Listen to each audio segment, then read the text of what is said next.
Bienvenue dans Happy Coaching.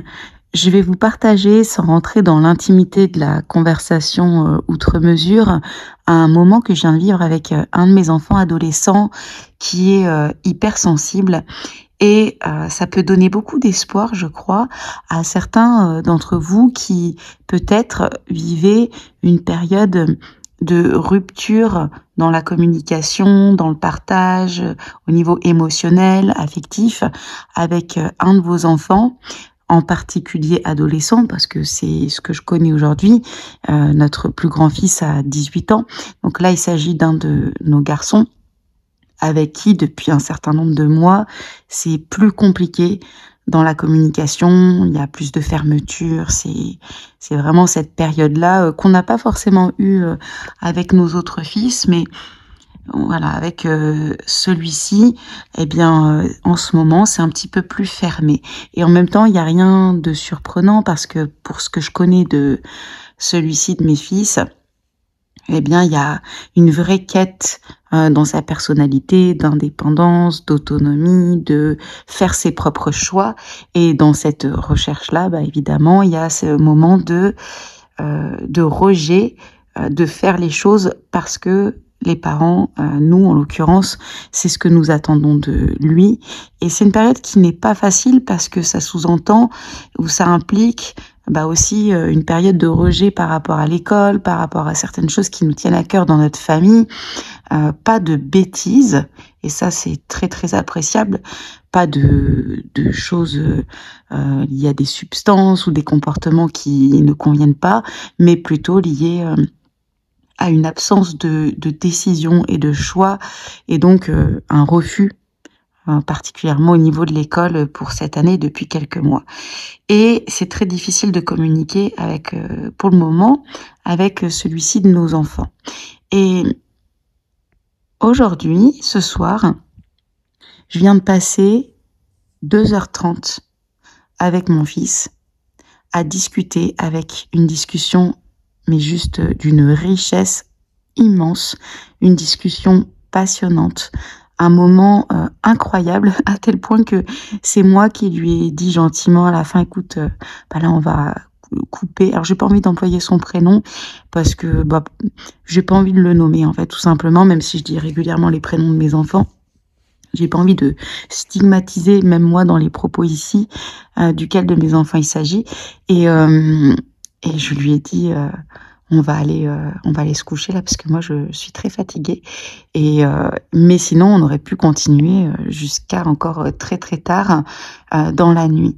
Et ça, je trouve ce moment juste merveilleux parce que dans les moments où la communication est rompue, je crois que on passe à côté de plein de choses qui se passent du point de vue émotionnel chez l'adolescent en question qui ne veut pas communiquer.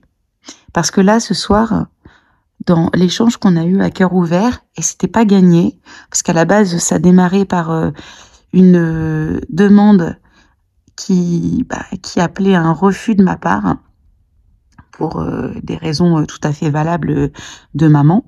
Et bien sûr que mon fils, ça lui plaisait pas.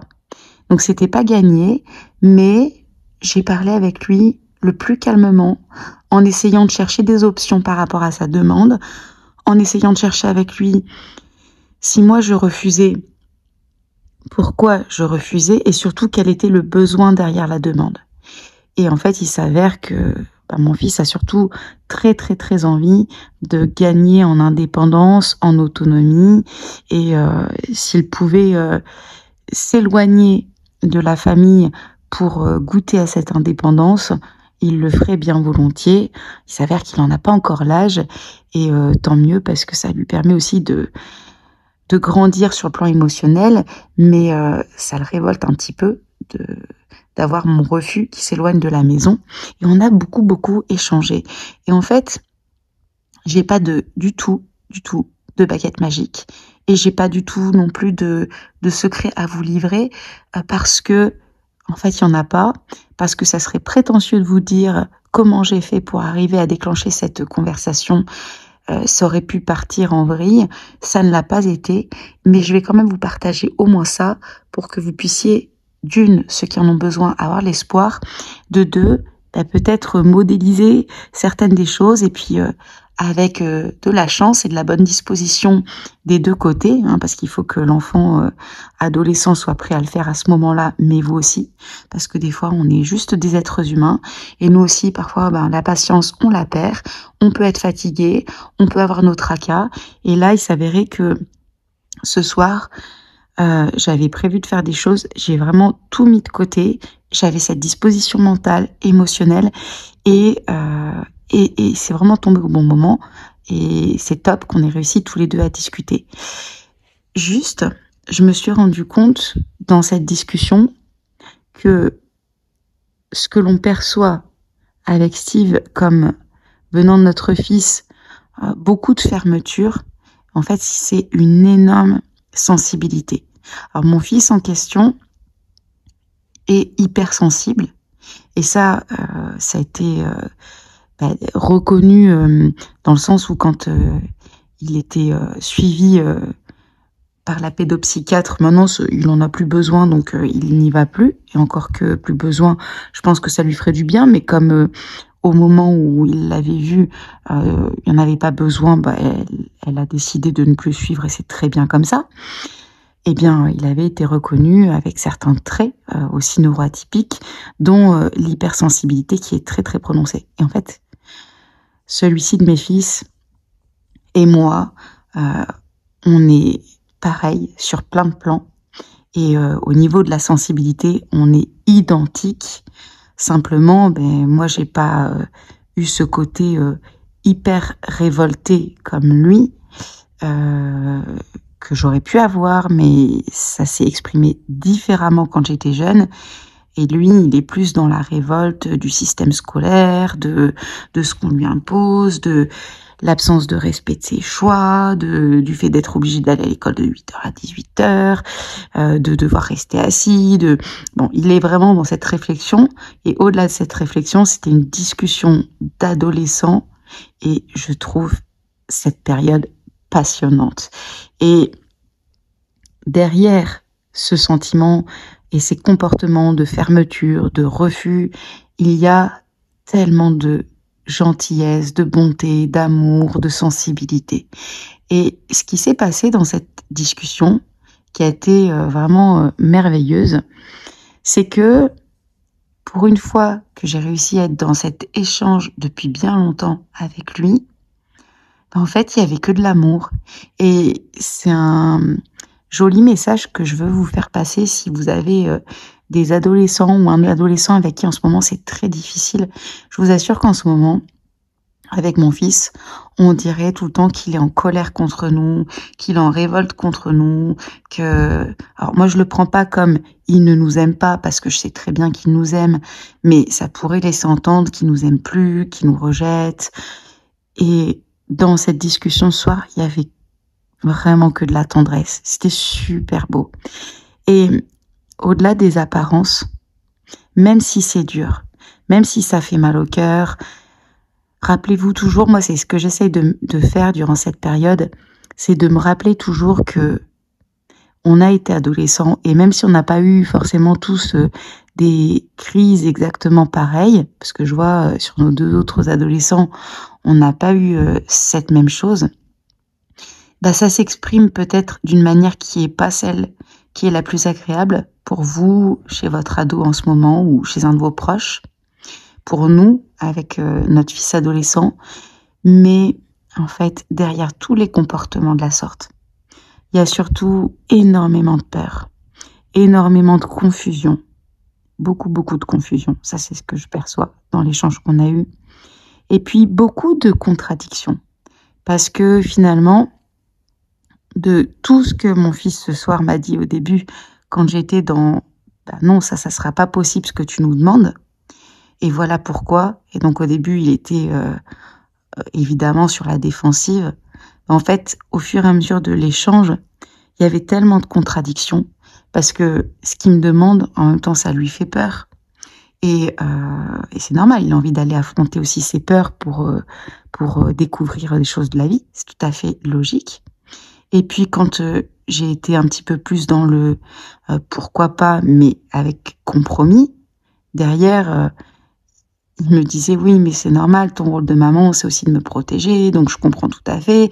Et en fait, il y a tellement, parfois dans des moments de vie que vivent nos enfants ou votre enfant, de confusion, que moi, ce qui m'aide, et je ne dis pas que j'ai toujours raison et que je fais toujours bien, loin de là, parce que c'est pas le cas, mais moi, ce qui m'aide, c'est de me réajuster en permanence avec la confiance que mon fils nous aime, qu'on l'aime, qu'on veut le mieux pour lui, mais qu'on n'a pas la clé. Que lui non plus n'a pas la clé d'ailleurs en ce moment, dans cette période. Et que, en fait, je m'efforce de rester au plus calme possible parce que je me dis que dans ce moment-là, de nous deux, ou de mon mari, moi, et puis lui, c'est quand même lui qui a le besoin de plus d'aide et de compréhension. Ça ne signifie pas pour autant que tout est permis, parce qu'il y a eu ces derniers temps des discussions assez houleuses où il fallait réellement stopper. Et heureusement qu'il y a un papa qui est présent pour ça. Mais c'est quand même lui en ce moment qui est le plus en souffrance. Et donc le fait de savoir que ses parents sont là et qu'on l'aime, et que malgré tout il y a des règles, et que même s'il est en opposition, ces règles, elles tiennent bon, ça reste un socle, un roc, et c'est un repère. Et je sais combien c'est éprouvant. Et sincèrement, j'ai encore plus de compassion pour les parents d'adolescents qui vivent des crises comme celle-ci quand vous n'avez qu'un seul enfant. Parce que je connais, je pense notamment à une personne qui nous confiait à Steve et moi la situation. C'est un papa solo qui a un enfant adolescent d'à peu près 16 ans, je crois, ou un petit peu plus jeune. Et cet enfant est dans cette attitude-là, de ce qu'il nous décrivait, peut-être même encore plus dur vis-à-vis de son père qui l'élève seul. Et ce papa est forcément en souffrance parce que c'est son fils et il a l'impression, c'est ce qu'il exprimait, d'avoir complètement échoué. Et c'est pas le cas. Si vous vivez ça, sachez que c'est pas le cas. Est-ce que le moment que je viens de vivre ce soir avec mon fils, c'est un moment qui est tellement plein d'amour, d'espoir. Et pourtant, je vous assure que ces dernières semaines, c'était pas gagné du tout. Ça donne de l'espoir. Et nous, moi, on a la chance aussi que on a d'autres enfants et qu'on sait très bien qu'en ce moment, c'est lui qui passe cette période compliquée. Après, il y aura peut-être les autres enfants qui auront autre chose, mais c'est lui qui passe cette période et c'est pas forcément synonyme de nous, de comment on est avec nos enfants, de ce qu'on voit en tant que parents. C'est vrai que quand on n'a qu'un seul enfant, forcément, ça nous renvoie à notre parentalité comme si c'était ça.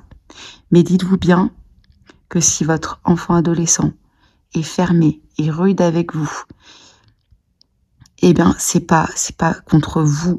Ça s'adresse contre vous, mais parce que vous êtes son roc, son socle, son repère, et qu'il a vous pour exprimer sa souffrance. Bien sûr, on va pas tout accepter. On n'est pas une victime. Notre enfant n'a pas à être notre bourreau, mais juste comprenez ce sens-là d'un point de vue émotionnel, que votre enfant, il vit une période difficile. Et je vous souhaite de pouvoir créer ces moments-là comme j'ai vécu ce soir, parce que c'est tellement beau.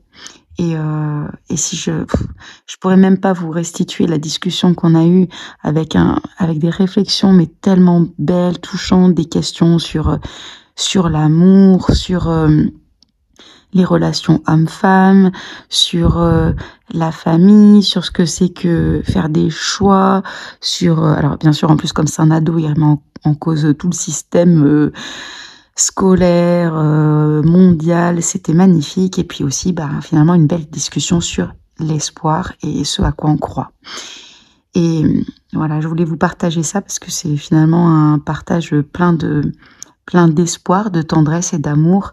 Et si vous vivez en ce moment une période compliquée avec votre adolescent, en particulier si vous avez un adolescent neuroatypique ou atypique, eh bien, je vous envoie tout mon amour, tout mon soutien. Et j'ai juste envie de vous dire que ça va aller. À très vite dans Happy Coaching.